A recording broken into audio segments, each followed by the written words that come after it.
guys? Welcome back. Casey here with gZvmcE. It is almost Friday, meaning it is Thursday, which means we are reviewing Encre Noire à l'extrême. After a 48-hour test, I got some pretty fascinating results from this fragrance. Some compliments, some dislikes, mixed reviews on this kind of fragrance, mostly in the summertime in Texas, as it is 95 degrees to 120 degrees Fahrenheit, ranging usually during these times of year. However, I did find out that this fragrance can possibly be used for springtime seasonal usage as well. Something to keep in mind if you're looking for a kind of different seasonal, springtime season fragrance.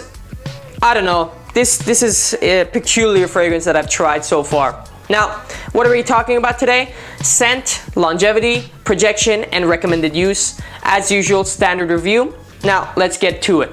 So, in terms of scent, as per mentioned in our first impressions video on Tuesday, the fragrance has definitely that smoky, woody, earthy notes to it that definitely embody a more rugged, woody man. So, if you're in the woods and you want to feel the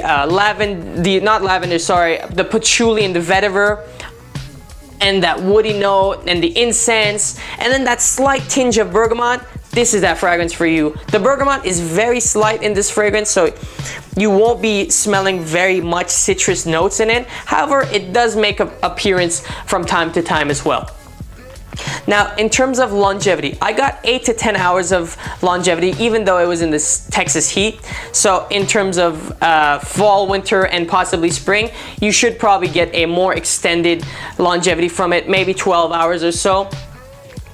Now, I did 8 to 10 hours. That would be 8 hours of peak performance and 10 hours dropping down to skin scent as usual.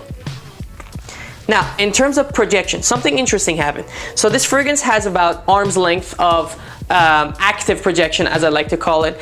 But in terms of indirect projection, if you walk around in terms of lingering scent, this is quite powerful as well. So if you're in the hallway and you're walking through, it's going to linger on a little more than usual. And I think it's because of the dense ingredients that this has, you know, the woody, the incense, the woody would be sandalwood, the vetiver, patchouli. These are all dense. It becomes a dense fragrance, and as you can see, the color of the fragrance is darker as well, and it is an EDP. So these are all factors that play into the fragrance being just that much stronger and more powerful in terms of quality.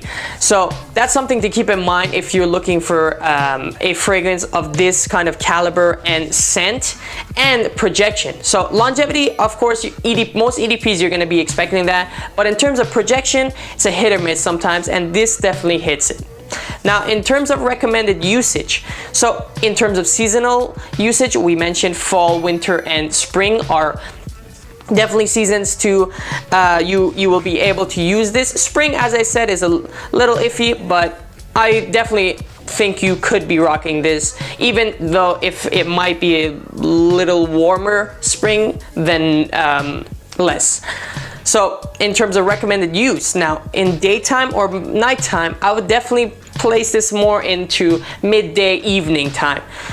The reason I put this in that kind of category is because of the fragrance density, as I mentioned. It has this kind of strong but intimate personality to this fragrance. I don't know how to describe this, but it's definitely interesting, and it has a personality of its own. Now, in terms of age use, I would place this at mid-20s, so like 25 to upper 30s, so 25 to 30 range minimum is what I would place this fragrance age at. And as I mentioned before, recommended usage, evening time, probably a dinner, a date. I would not go clubbing or possibly go to bars with this fragrance, as it can maybe get overwhelming in a denser area.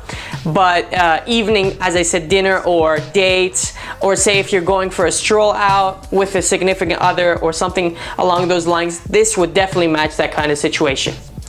That's all that we have for our in-depth review of Encre Noire à l'extrême by Lalique. Don't forget to subscribe to our channel for more reviews and first impressions. Tuesdays are first impressions, and Thursdays are reviews of the first impression fragrance that we tried. Don't forget to follow us and like us on Facebook and Instagram for our weekly fragrance announced every single Wednesday. So if you're looking for a discount on a fragrance, don't forget we announce our sale on Wednesday through Facebook and Instagram. Thanks for watching, and we'll see you next time.